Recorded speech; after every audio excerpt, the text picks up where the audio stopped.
his physical appearance that I actually, questioned that, but it's what's out there. One of the things that's out there. They're a very glamorous young couple. It's natural that the tabloids around the world are going to catch even on the to London Times, though, which I certainly don't think. It's very similar when Pierre and Margaret got married. Very similar kind of global coverage. Here we go.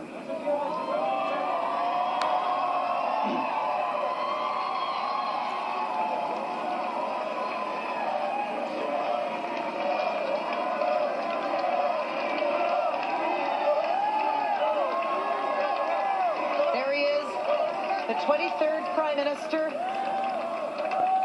making his way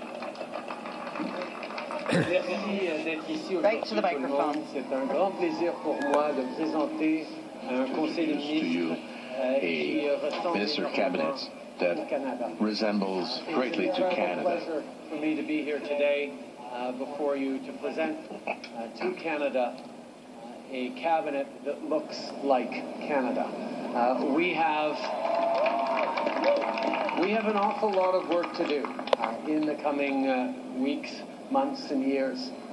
But I know that Canadians expected us to come together and put forward a team that is going to be able to deliver on the change, on the ambitious plan for this country that the Liberal Party ran on, and that's exactly what we are going to deliver. Les Canadiens ont eu Canadians grandes attentes have had pour great nous, et je suis très expectations for us. content de démontrer Very que happy nous avons to do the demonstration that we have the team, extraordinary team, to deliver on the values and the plan that the Canadians are expecting from this government. Hi, Julie Van Dusen, CBC. We've seen, congratulations, first of all, and we've seen some visible changes in your approach, but could you just explain to us, if you had a message to Canadians, what kind of government are you hoping to offer them? How will it be different? Well, I think one of the first things is that we're a government that wants to earn Canadians' trust by demonstrating that we trust Canadians. Openness and transparency isn't just about trust, though. It's also very much about better policy making, better decisions. When media can do their jobs of holding us to account and asking tough questions, when disclosure and access to information is just the way Parliament behaves, when open data and evidence-based policy is at the heart of policy making and governance decisions, you get the kind of government that Canadians expect and deserve, and that's what we're going to be working very, very hard to deliver.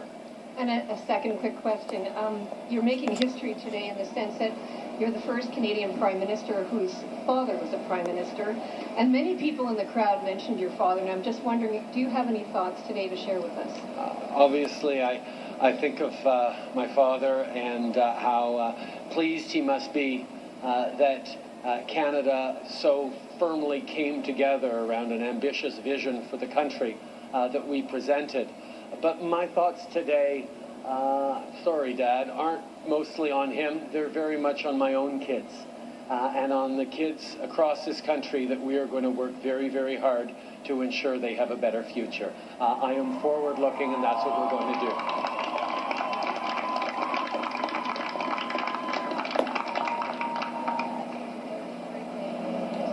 News. First of all, your cabinet, you said, looks a lot like Canada. And I understand one of the priorities for you was to have a cabinet that was gender balanced. Why was that so important to you? Because it's 2015.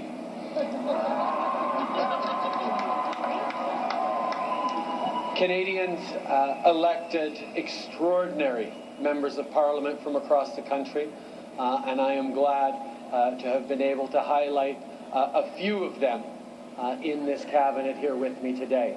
However, there are an awful lot of extraordinary Canadians who are not in this cabinet behind me, who are also going to be strong voices for their community and their country.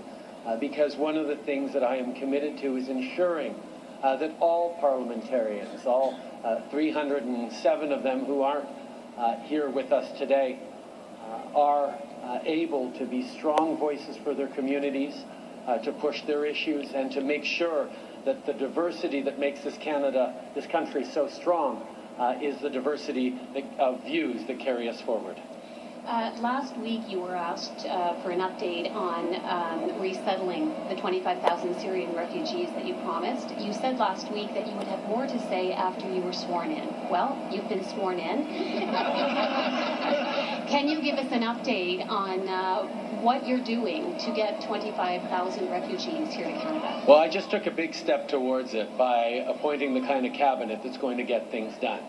This is going to be a period of slight adjustment for a number of people in the political world in Canada because government by cabinet is back.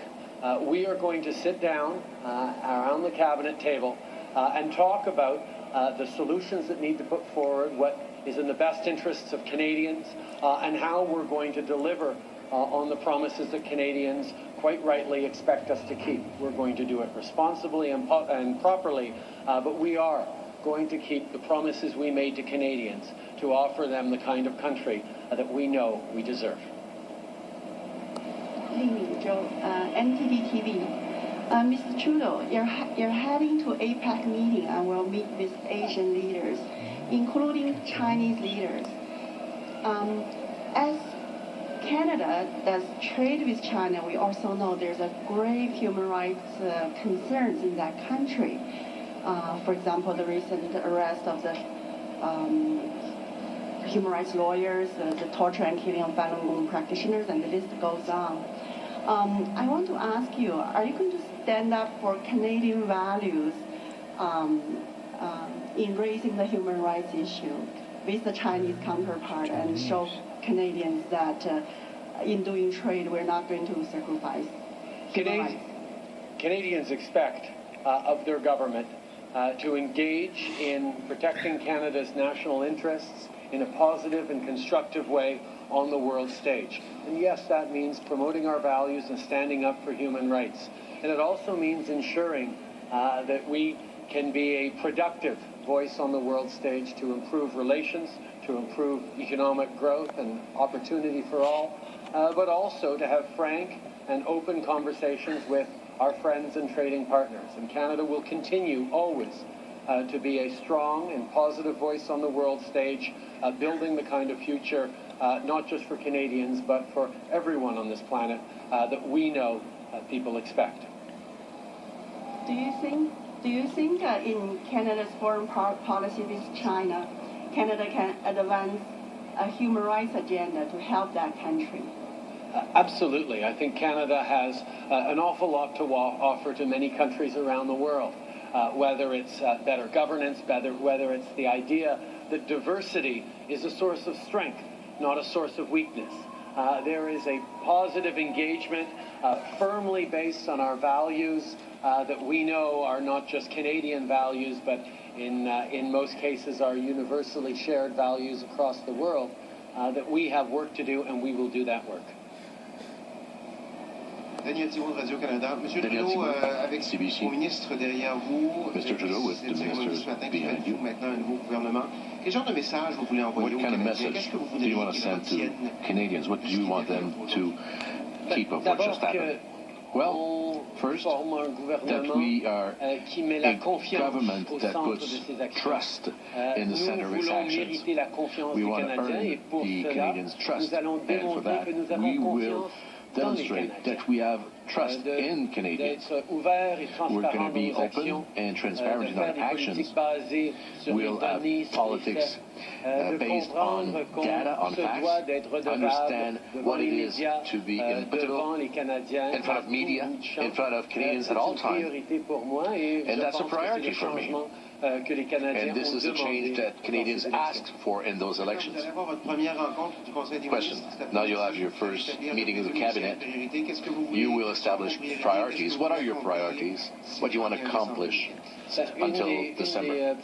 Answer. One, the first discussion we'll have will be on the return of Parliament.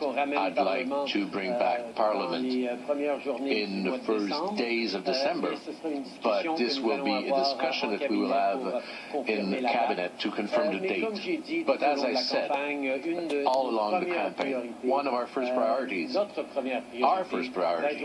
is to lower income tax for middle class and raising the one for the 1% richer and ask them to do a bit more. And this is going to be one of the first priorities. Trudeau, Brian Fraser on behalf of CKDJ 1079, and it's no secret that a lot of students around the country go into tremendous amounts of debt coming out of their post-secondary education. I was wondering, now that you've been sworn in, if you have any plans to maybe reduce the load that those students have to bear. We know that the future of our country is deeply wrapped up in a positive future for our young people. Access to post-secondary education is going to be essential for economic growth in this country, and that's why we put forward a strong plan to increase the Canada Student Grants and loan system to make sure that young people have better access to post-secondary education, including for Indigenous Canadians who see tremendous barriers. But also, we have made a commitment that loans don't need to be paid back by students until such a time as they are making $25,000 a year in salary and revenue. That's the kind of thing that pushes off the kinds of debts that are crippling our young people. Thank you and congratulations. Thank you. Bonjour, M. Trudeau. Mélanie Marquis de la presse canadienne. Est-ce que ça vous étonne d'entendre les gens reprocher que vous ayez en quelque sorte écarté des hommes pour atteindre la personne to have excluded some members? You know, we are in 2015, and I think that to have a cabinet that is the reflection of Canada in all of its diversity, that was a priority for me. But as you know, also, Canadians have sent to the Commons extraordinary people for the Liberal Party, and we recognize that all parliamentaries will have an important role to play to ensure that the priorities of Canadians are heard by this Parliament, that they are listened by this government, and that we deliver the kind of government that Canadians expect. Go ahead, Justin. Thanks. Mr. Trudeau, in a couple of weeks you'll be heading to Paris, where you're going to be asked to commit to serious goals on reducing carbon emissions here in Canada, but you've not committed to any sort of plan on the federal level to do so. You said you're going to get the provinces on board. Optimistically, do you think that's even possible to actually get the provinces to adapt a plan that's going to be enough to meet the pretty serious targets that you're going to be asked to commit to? Canadians expect their government to be responsible around climate change, the impacts of the environment that we are facing around the world right now. Canada is going to be a strong and positive actor on the world stage, including in Paris at COP21. That's why we have a very strong minister, not just of the environment, but Minister of the Environment and Climate Change, who will be at the heart of this this discussion. And she's, of course, an Ottawa girl. We can see the support for her here. But the fact is that we have an amazing team of strong cabinet members who will lean in with the kind of engagement both with the provinces and municipalities and countries around the world to demonstrate that Canada is doing its part to address climate change impacts. Merci beaucoup tout le monde. Thank you very, very much.